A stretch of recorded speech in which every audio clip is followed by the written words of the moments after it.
Exhibitors నుంచి కూడా ఉంది చేశారు. Telangana state film chamber of commerce, Telugu film producer council అధ్యక్షులకు, కార్యదర్శులకు, కమిటీ సభ్యులకు అందరికీ పేరు పేరున అభినందనలు తెలియజేస్తా ఉన్నాను. ప్రధానంగా ఈరోజు Telugu film chamber of commerce, okay, Telangana state film chamber of commerce, okay, పెద్దలందరికీ సమ్ రిప్రజెంటేషన్స్ కూడా ఇచ్చిండ్రు. నేను కూడా ఒక్కసారి వచ్చి ఇంటరాక్ట్ అయిదాం అనేటువంటి ఉద్దేశంలో మీ అందరితో కూడా రమ్మని చెప్పడం జరిగింది. ప్రధానంగా కరోనా వైరస్ మరి ప్రపంచాన్ని కుదిపేస్తున్నటువంటి తరుణంలో అంటే ఒక ప్రాంతం, ఒక రాష్ట్రం, ఒక నగరం అని కాకుండా యావత్ ప్రపంచమే ఇబ్బంది పడుతున్నటువంటి తరుణంలో సేమ్ టైం హైదరాబాద్ మాయుపట్టు లాంటి ఫిలిం ఇండస్ట్రీ కూడా మరి ఇబ్బంది పడుతున్నటువంటిది కూడా మనందరికీ తెలిసిందే. అయితే డెఫినెట్ గా మన రాష్ట్రం నుంచి వీలైనంత తొందరలో ఈ కరోనా వైరస్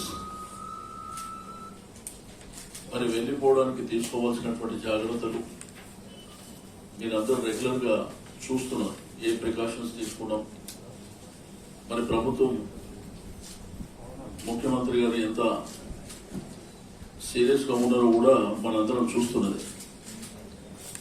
అయితే దీంట్లో రకరకాలుగా ఉన్నది. ఈ ఇండస్ట్రీకి సంబంధించి కొన్ని లక్షలాది మంది డిపెండ్ అయినటువంటిది.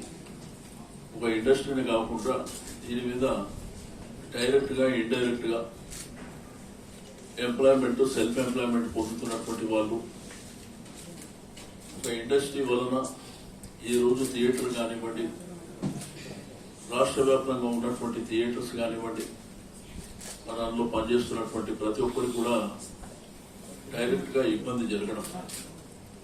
సేమ్ టైం స్టూడియోస్ పరిస్థితి, షూటింగ్ జరుపుకున్నటువంటి ప్లేసెస్ కానివ్వండి, అందరికీ కూడా నష్టం జరుగుతున్నటువంటి తరుణంలో మరి ఈరోజు సాయంత్రం క్యాబినెట్ ఉంది, మీకు అందరికీ తెలుసు. అయితే వీలైనంత తొందరలో మళ్ళా మనం ఈ కరోనా వైరస్ ని తరిమి కొట్టి మళ్ళా యథావిధిగా మన సినీ రంగాన్ని ముందుకు తీసుకెళ్లడానికి, మరి రాష్ట్ర వ్యాప్తంగా కూడా ఆ ఇబ్బందులను దూరం చేయడానికి జరుగుతున్నటువంటి పరిణామాలు వీలైనంత షార్ట్ టైంలో వస్తాయని చెప్పి నేను ఈ సందర్భంగా తెలియజేస్తా ఉన్నాను. సరే, ప్రభుత్వ పరంగా తీసుకోవాల్సినటువంటి జాగ్రత్తలు అయితే దీని మీద ప్రధానంగా ఆధారపడినటువంటి కార్మికులు, ఈ కార్మికులకు ఇప్పటికే చాలా మందికి రేషన్ కార్డ్స్ ఉన్నాయి. అందరూ కూడా 12 కేజీల రైస్ ఒక 1500 రూపీస్ వాళ్ళ అకౌంట్ లో పడటం. దాంతో పాటు ఈ క్రైసిస్ కు సంబంధించి మరి ఇండస్ట్రీలో ఒక క్రైసిస్ కమిటీ అని కూడా ఏర్పాటు చేయడం శుభపరిణామం. మన దగ్గర ఇప్పటికే నాకున్న ఇన్ఫర్మేషన్ ప్రకారం ఒక 11,000 మందికి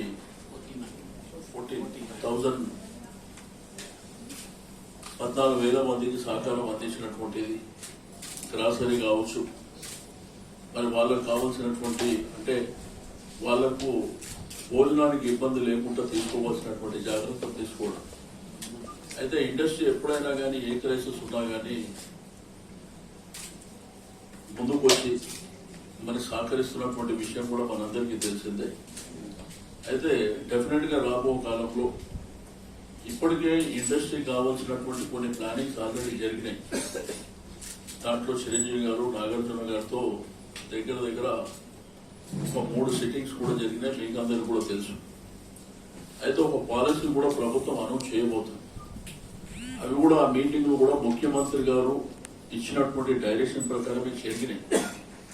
సరే, అవన్నీ ఒక పద్ధతిలో వచ్చినటువంటి సందర్భంలో ఈ కరోనా రావడం కొంత అది కూడా కొంత డిలే కావడం జరిగింది. బట్ తప్పకుండా రాబో రోజుల్లో ఒక బెస్ట్ పాలసీ ఇండస్ట్రీకి తీసుకురావడానికి మన తెలంగాణ ప్రభుత్వం సిద్ధంగా ఉన్నది. కాబట్టి నేను రాష్ట్రంలో ఉన్నటువంటి మరి ఇండస్ట్రీకి సంబంధించినటువంటి అందరికీ, అంటే నీకు డైరెక్టర్స్ కావచ్చు, ప్రొడ్యూసర్స్ కావచ్చు, టెక్నీషియన్స్ కావచ్చు, అంటే దీని మీద ఉన్నటువంటి ప్రతి ఒక్కరికి కూడా నేను చెప్పేదానిలో ఒకటే, మీరు ధైర్యంగా ఉండండి. ప్రభుత్వం మీకు అన్ని విధాలుగా సహకరించడానికి సిద్ధంగా ఉంది. మీకు ఆ రోజుల్లో తెలుసు, జిఎస్టీ అప్పుడు కూడా ఇక్కడ ఉన్నటువంటి ఫైనాన్స్ మినిస్టర్ గారు మన ఇండస్ట్రీని దృష్టిలో ఉంచుకొని మరి 2017లో ఢిల్లీలో జరిగినటువంటి మీటింగ్లో కూడా మరి సీరియస్గా, అంటే అప్పుడు 28-18% ఉన్నప్పుడు మరి సీరియస్గా మాట్లాడిన తర్వాత అది 18-12 కూడా తెచ్చినటువంటి తెలుసు.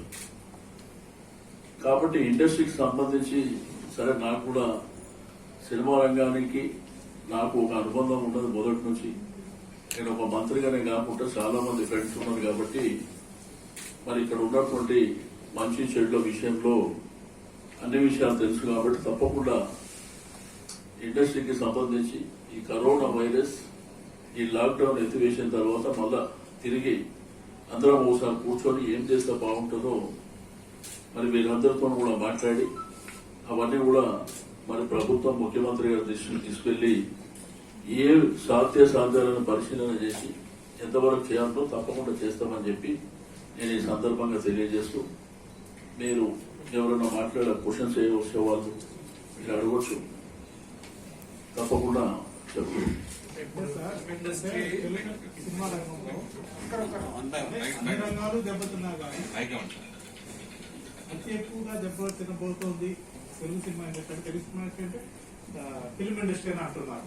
ఎందుకంటే థియేటర్స్ ఓపెన్ కావడం కష్టమవుతుంది, షూటింగ్ కూడా నెంబర్ ఆఫ్ పర్సన్స్ హాజరవ్వాల్సి ఉంటుంది. కాబట్టి ఒకవేళ లాక్డౌన్ ఈ నెలాఖరు దాకా పెట్టి తర్వాత ఎత్తేసినా కూడా చాలా ఎఫెక్టెడ్ అయ్యే ఇండస్ట్రీ ఇది అని అంటున్నారు. దీని మీద ఎలాంటి జాగ్రత్తలు తీసుకున్నారు? ఎప్పటి నుంచి షూటింగ్ చేసుకునే పర్మిషన్ చేస్తారు? అట్లా అనుకుంటా ఓవరాల్ గా తీసుకున్నప్పుడు IS2 అనేటువంటిది ఏది ఉండదు, కొన్ని సెక్టార్స్ ఉంటాయి. డెఫినెట్ గా ఇది కూడా ప్రధానమైనటువంటి భూమిక పోషిస్తుంది. ఇప్పుడు లాక్డౌన్ ఎత్తివేసిన తర్వాత కూడా సెటిల్ కావడానికి కూడా కొంత సమయం పడుతుంది. ఇదేంటంటే న్యాచురల్ గా వచ్చినటువంటిది కాబట్టి, అంటే ఏ ప్రమేయాలు లేకుండా ఏ ప్రభుత్వాలు ఇబ్బంది పెట్టి వచ్చినటువంటి సమస్య కాదు.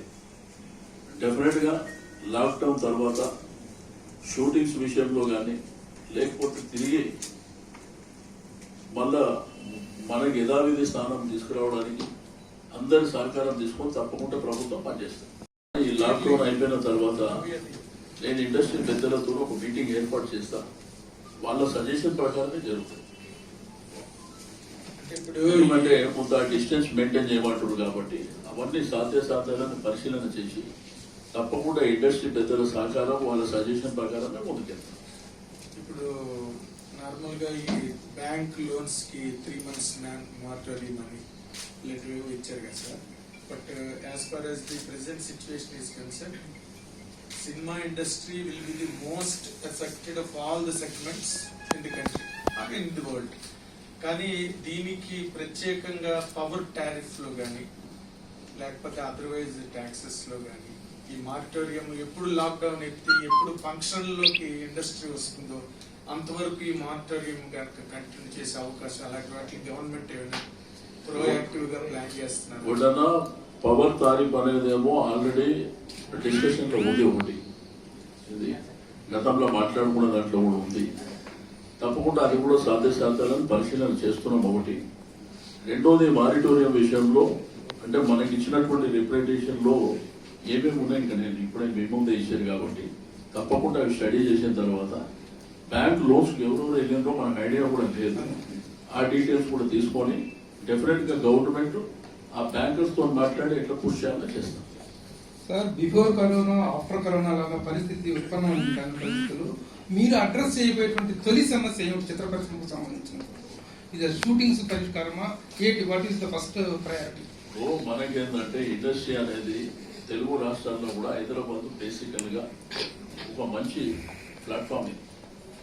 నీకు రమారమి ఒక 200 చిత్రాలు షూటింగ్ వచ్చిన హైదరాబాద్ సిటీలో ఇండియాలో.